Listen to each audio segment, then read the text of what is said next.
మన ఫ్యామిలీ అందరికీ good morning అండోయ్. ఎప్పుడూ కూడా మన ఆరోగ్యానికి కాస్తో కూస్తో చింతాకంతైనా కీడు చేసే కాఫీ టీలు తాక్కుంటే గుడ్ మార్నింగ్ చెప్తాను కదా.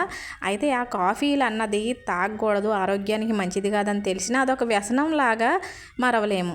అయితే ఆ కాఫీ అయినా టీ అయినా తాగే ముందు ఉదయాన్నే పరగడుపున నేను ప్రతిరోజు కూడా ఈ వేడి నీళ్ళు, జీలకర్ర, సోంపు పొడి, నిమ్మకాయ పిండుకొని ప్రతిరోజు ఉదయాన్నే తాగుతాను. ఇది చాలా ఆరోగ్యం అండి, అరుగుదలకు మంచిగా పనిచేసిద్ది, అలాగే గ్యాస్ ప్రాబ్లం ఉండదు, అలాగే కొవ్వును కూడా కరిగిస్తుంది.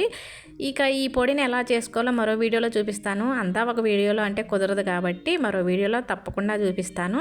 ప్రతిరోజు నేను ఇది తాగుతానండి. ఇప్పుడు కాదు, కొన్ని సంవత్సరాల నుంచి తాగుతున్నాను. అసలు ఎన్ని సంవత్సరాలు అన్నది కూడా గుర్తులేదు. నాకైతే చాలా ఉపయోగపడుతుంది.